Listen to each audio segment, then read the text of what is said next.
அனைவருக்கும் வணக்கம். இந்த பஹல்காம் தாக்குதல் சம்பவம் தொடர்பாக கருத்துக்கள் தெரிவிக்கக்கூடிய திமுக காரங்களை எல்லாம் பார்த்து இந்த சங்கி பயலுக என்ன தெரியுமா சொல்கிறானுங்க, நம்ம ஒன்றிய அரசுக்கு எதிராக இருக்கோமா, இந்திய நாட்டுக்கே எதிராக இருக்கிறோமாம். அதாவது ஒன்றிய அரசுக்கு எதிராக கேள்வி கேட்டால் இந்திய நாட்டுக்கு எதிரானவங்களாம். நீங்கள் ஒன்றிய அரசு அரசியல் ரீதியாக எதிர்க்கணும் அப்படின்றதுக்காக தீவிரவாதத்தை போயும் ஆதரிக்கிறீங்களே அப்படின்னு சொல்லி ஆதங்கப்பட்டு கோவப்படுறானுங்க. அப்படியாங்க நம்ம தீவிரவாதத்தை ஆதரிச்சோமாங்க? யாருங்க இவனுங்க, எங்கிருந்துங்க வந்தானுங்க? இங்கே பாருங்கள் சங்கிகளே, தெளிவாக நாங்கள் விளக்குறோம்.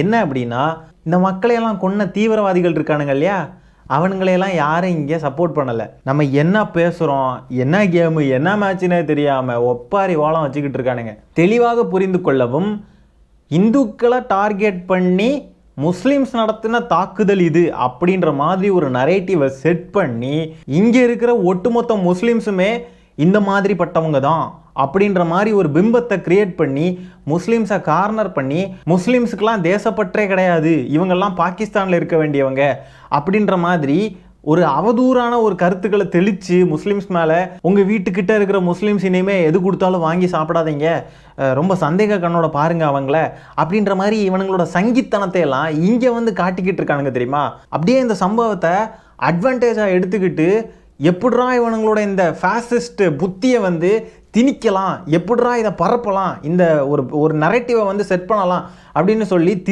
திரிறானுங்கல்ல.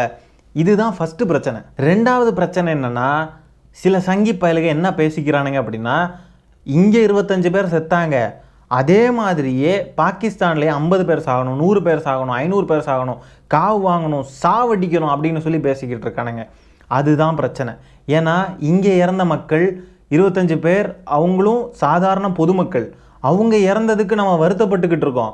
இந்த நேரத்தில் பாகிஸ்தான்லேயுமே இதே மாதிரி இன்னசென்ட்டான பொதுமக்கள் இருப்பாங்க தான், அவங்களையும் போய் கொல்லணும் அப்படின்னு சொல்லி பேசுறது எந்த வகையில் சரிப்பட்டு வரும்? இதை செஞ்சவனுங்க யார், எதை சம்மந்தப்பட்டவனுங்க, அவனுங்களை பிடிச்சி அவனுங்களை என்ன வேணால் பண்ணிட்டு போங்க, அதை பற்றி கவலை இல்லை. ஆனால் பாகிஸ்தானில் இருந்தாலுமே அங்கே இருக்கிற பொதுமக்கள் அப்படின்றவங்க இன்னசென்ட்டான மக்கள் நிறைய பேர் இருப்பாங்க. இங்கே எப்படி ஒரு பெண் அவங்களோட ஹஸ்பண்டை இழந்து அவங்க கண்ணீர் விடுறதெல்லாம் நம்மளால் பார்க்க முடியலையோ, அதே மாதிரி இன்னசென்ட்டான ஒரு பெண்மணியும் பாகிஸ்தானில் இருப்பாங்க தானே. அவங்களையும் இது மாதிரி நிற்கத்தியாக நிற்க விடணும்னு சொல்லி பேசுகிறது தான் மனிதாபிமானமா? ஸோ இப்படி பேசுகிற ஆட்கள் எல்லாருமே பார்த்தீங்கன்னா தீவிரவாதத்துக்கு சப்போர்ட் பண்ணுறவங்க, தீவிரவாதிகளை ஆதரிக்கிறவங்க. ஆக்சுவலாக தீவிரவாதிகளை விட இந்த சங்கி பயலுக்கு தான் ரொம்ப மோசமானவனுங்க. இன்னொரு நாட்டில் இருக்க மக்களையெல்லாம் அழிக்கணும், ஒட்டு மொத்தமாக அவங்களையெல்லாம் காலி பண்ணணும், இல்லைனா கொஞ்சம் பேரையாவது காவு வாங்கணும்னு திரிகிறானுங்க, வெறி பிடிச்சி போயிருக்கானுங்க. இன்னொரு பக்கம் பார்த்தீங்கன்னா இந்த சம்பவத்தை எடுத்து வச்சு மக்கள் மத்தியில் ஒரு மத நம்பிக்கை இருக்கக்கூடிய ஒட்டுமொத்த மக்களையுமே தப்பாக சித்தரிக்கிறதுக்கு திரிகிறானுங்க. இப்போ யார் தீவிரவாதம் பண்ணுறது, யார் தீவிரவாதத்தை ஆதரிக்கிறது? இந்த இடத்துல தீவிரவாதத்தை எதிர்க்கிறோம், தீவிரவாதிகளெல்லாம் கொல்ல போகிறோன்னு சொல்கிறவனுங்க தான் ஆக்சுவலி தீவிரவாதிகளாக இருக்கானுங்க. சரி, தீவிரவாதிகள் உள்ள இதெல்லாம் பண்ணினாங்கல்ல, அது தவறு தான், அதில் எந்த மாற்று கருத்தும் கிடையாது. 25 மக்கள் கொல்லப்பட்டது ரொம்ப ரொம்ப துயரமான செய்தி தான். ஆனால் அவனுங்க எப்படி இங்கே நடமாட முடிஞ்சது, எப்படி இந்த சம்பவத்தை எல்லாம் பண்ண முடிஞ்சது? இது பாஜக அரசோட படுதோல்வி இல்லையா? உங்கள் மேலே தப்பை நீங்கள் முதன்மையாக வச்சுக்கிட்டு அடுத்தவன் மேலே பழி சுமத்துறதுலையே கண்ணும் கருத்துமா இருக்கீங்களே. அவன் ஹிந்துஸாக பார்த்து சுட்டுட்டான், இந்துக்களை தேடி தேடி கொண்டு இருக்கானுங்க, இப்படிதான் இவனுங்கெல்லாம் இருப்பானுங்க, முஸ்லீம்ஸ் மேலே அந்த பழியை தூக்கி போட பார்க்குறீங்களே.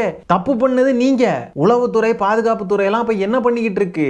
எப்படி இவனுங்க உள்ள அதுவும் டூரிஸ்ட் டெஸ்டினேஷன், அத்தனை மக்கள் இருக்கக்கூடிய இடம், எப்படி இவனுங்க இந்த மாதிரி ஒரு செயலை செய்ய முடிஞ்சது? அப்போ இது பாஜக அரசோட நிர்வாக திறமையின்மை தானே.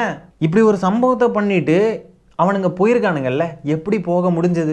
எங்கே போனானுங்க? எப்படி போக முடியும் ஃபர்ஸ்ட் ஆஃப் ஆல்? ஸோ இந்த மாதிரி ஒன்றிய அரசை நோக்கி கேள்வி வைக்கிறவங்க எல்லாருமே இந்தியாவுக்கு எதிரானவங்களா, தீவிரவாதிகளை ஆதரிக்கிறவங்களா?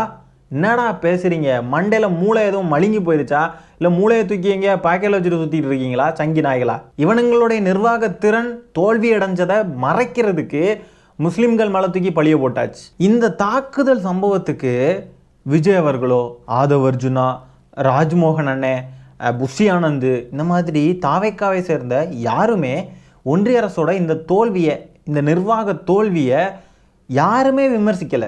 எந்த கருத்தும் வரல இன்னும் வரைக்கும். எவனாவது எங்கேயாவது ஏதாவது குடும்ப தகராறுலையோ இல்லை பர்சனல் வெஞ்சன்ஸ்லையோ இல்லை அவன் தனிப்பட்ட இதில் யாரையாவது போய் கொன்னுட்டா இல்லை ஏதாவது ஒன்று நடந்துருச்சு அப்படின்னா எப்படி கொந்தளிப்பாங்க? இப்போ எங்கே போனாங்க? கேள்வி கேட்க வேணாமா? உடனே என்ன தெரியுமா ஒரு கும்பல், பிளேம் கேம்லாம் இப்போ ஆடக்கூடாது, கொஞ்ச நாள் ஆகணும். என்ன பிளேம் கேம் மண்ணாங்கட்டி மசுருன்ட்டு? உன் வீட்டில் இது மாதிரி ஒரு இறப்பு நிகழ்ந்தா உன்னோட கோவத்தையும் ஆதங்கத்தையும் யாருனால இது நடந்துச்சோ அவங்கள நீ திட்டவே மாட்டியா? பிளேம் பண்ணுறதெல்லாம் ரெண்டாவது பார்த்துப்போம் அப்படின்னு சொல்லிட்டு உட்காந்துக்கிட்டு இருப்பியா நீ?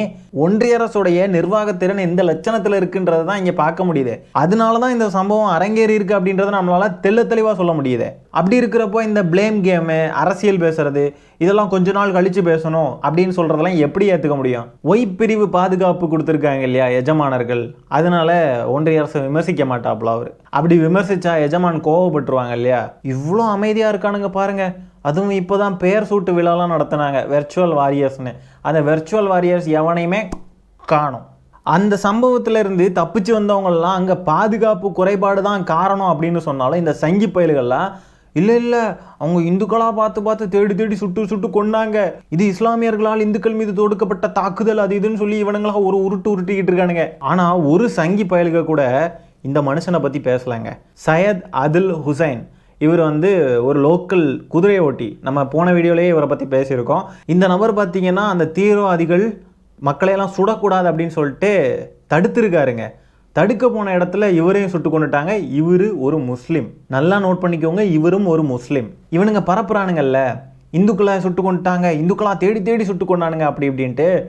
அந்த இந்துக்களை காப்பாற்றுறதுக்காக இறங்கின முஸ்லீம் தான் இவரை சுட்டு கொண்டு இருக்காங்க. அந்த தீவிரவாதி நாய்ங்க எங்கேயோ இருந்து ஒளிஞ்சிருந்து மக்களையெல்லாம் சுட்டு கொண்டுட்டு போயிருக்கானுங்க. அதையெல்லாம் நம்ம கேள்வி கேட்டோம்னா இவனுங்களுடைய லட்சணம் தெரிஞ்சிடும் அப்படின்றதுனால இதையெல்லாம் மூடி மறைக்கிறதுக்காக நீ இந்துவா அப்படின்னு சொல்லி பார்த்து பேண்ட்டை கலத்தி உட்காந்துருந்து பார்த்தாங்களாம். பார்த்து சுட்டு கொண்டாங்களாம். இப்படி ஒரு கேவலமான செய்தியை வாட்ஸ்அப்பில் பரப்பி கேவலமான வேலைகளை பார்த்துக்கிட்டு இருக்கானுங்க அத்தனை பேரும். அப்படி இந்த சங்கி பயல்களுக்கெல்லாம் முஸ்லீம்ஸ்னால் வெறுப்பெல்லாம் கிடையாதுல்ல. இப்போ இந்த நபர் இருக்கார் இல்லையா, சையத் அதில் ஹுசைன், இவரை எவனாவது ஒரு சங்கி பாராட்டியிருக்கானுங்களா? கிழிச்சானுங்க. எவனுமே பாராட்டியிருக்க மாட்டான். ஒருத்தன் பாராட்டினதை நான் பார்த்தேன். அவன் பாராட்டியிருக்க லட்சணத்தை நானே சொல்கிறேன் கேளுங்க. சையது அவர்களுடைய தியாகம் போற்றுதலுக்குரியது. தீவிரவாதிகளிடம் இருந்து துப்பாக்கியை அவர் பறிக்க நினைக்காமல் இருந்திருந்தால் முஸ்லீமான அவரை தீவிரவாதிகள் கொலை செய்திருக்க மாட்டார்கள்னு ஒரு நாய் பதிவு போட்டிருக்கான். ஆனால் ரொம்ப கேவலமானவனுங்கள்ல இந்த பாஜகக்காரனுங்க. துப்பாக்கியை பறித்ததுனால தீவிரவாதிகள் இவரை கொண்டுட்டாங்களாம். அவனுங்க கண்ணில் கண்டவனுங்களையெல்லாம் சுட்டிருக்கானுங்க அந்த தீவிரவாத நாய்ங்க. இவனுங்க பாருங்க, முஸ்லீம்னு தெரிஞ்சிருந்தா விட்டுருப்பாங்களாம். இப்படிப்பட்டவனுங்க இருக்க நாட்டில் தாங்க நம்மளும் இருக்கோம். தீவிரவாத நாய்ங்க கிட்ட இருந்து மக்களையெல்லாம் காப்பாற்றுறது துப்பு இல்லாத பாஜக அரசு இவனுங்க பழியை தூக்கி முஸ்லீம்ஸ் ஹிந்துஸ்னு பிரித்து அதில் பிரிவினையை விதைக்கிறதுக்கு பார்க்குறானுங்க. தெளிவாக பார்த்துக்கோங்க. இந்த மாதிரிப்பட்ட இன்சிடென்ட்ஸில் தான் இந்த பிஜேபிக்காரனுங்க எப்படியெல்லாம் என்ன மாதிரி கேவலமான அரசியல் பண்ணுறானுங்க, இவங்களுடைய அரசியல் சித்து விளையாட்டுகள்லாம் என்ன மாதிரி இருக்குது அப்படின்றதெல்லாம் தெளிவாக மக்கள் பார்த்து புரிஞ்சுக்கோங்க. அனைவரும் ஒற்றுமையாக இருக்கணும், அவங்களெல்லாம் ஓரம் கட்டாதீங்க, அவங்களெல்லாம் இந்த மாதிரி நசுக்காதீங்க அப்படின்னு சொல்லி குரல் கொடுத்து பேசுகிற அத்தனை பேருமே இந்தியாவுக்கு எதிரானவர்களாம். என்ன மாதிரி நரேட்டிவ் செட் பண்ணுறானுங்க பார்த்துக்கோங்க மக்களே. இதுக்கு இடையில பாருங்கள், பாகிஸ்தானுடைய பாதுகாப்பு அமைச்சர் குவாஜா ஆசிஃப் அப்படின்றவர் என்ன பேசியிருக்காரு பாருங்க. பாகிஸ்தானில் இந்திய ராணுவம் தாக்குதல் நடத்த உள்ளதாக எங்களுக்கு உளவுத்துறை மூலம் தகவல் தெரிய வந்துள்ளது. பாகிஸ்தானியர்கள் மீது இந்தியா தாக்குதல் நடத்தினால் இந்தியர்களும் பாதுகாப்பாக இருக்க முடியாது, தக்க பதிலடி கொடுப்போம் அப்படின்னு சொல்லியிருக்காப்புல.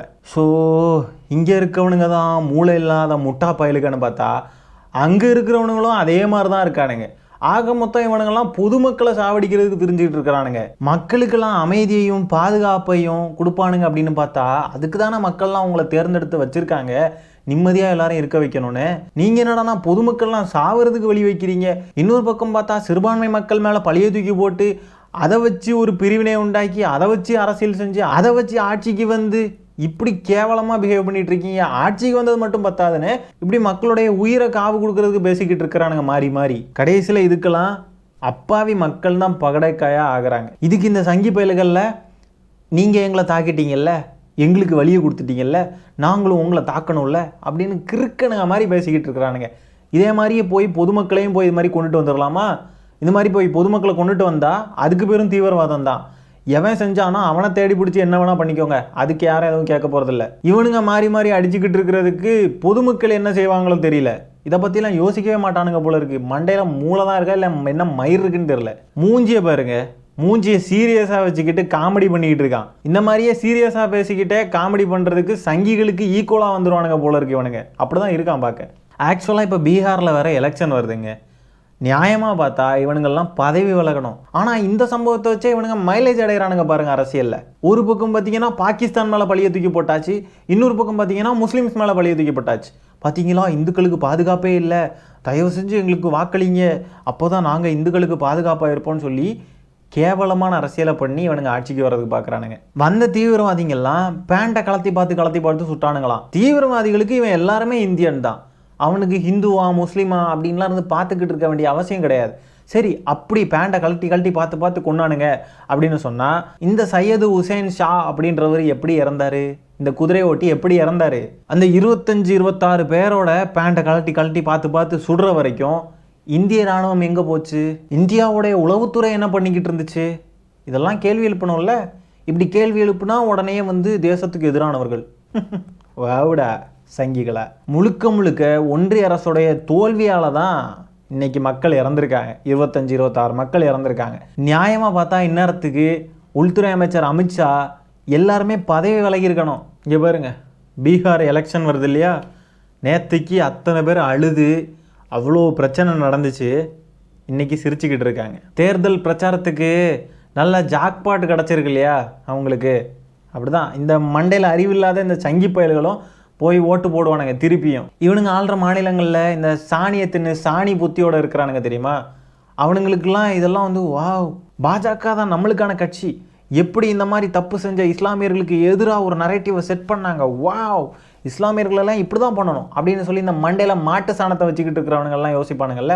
அந்த மாதிரி மாட்டு சாணி மூளை இருக்கிறவனுங்க தானே இவங்களுடைய டார்கெட்டு, மழுமட்ட பயலுக.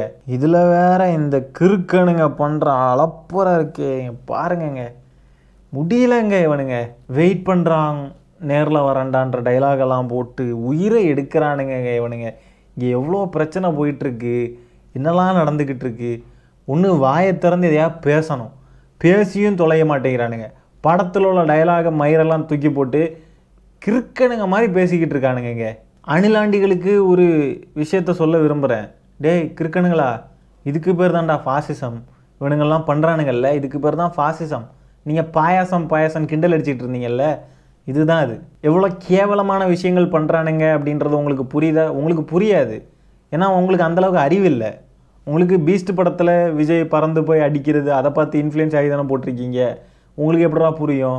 அங்கே போய் நிறைய மக்களையெல்லாம் போய் கொண்டுட்டு வரணும்னு சொல்லி பேசுகிறவனுங்களுக்குலாம் நீங்களும் சப்போர்ட் பண்ணிக்கிட்டு தானடா பேசுகிறீங்க. இதில் பிறப்போக்கும் எல்லா உயிருக்கும்னு வேறு வச்சுருக்கீங்க நீங்கள்லாம்.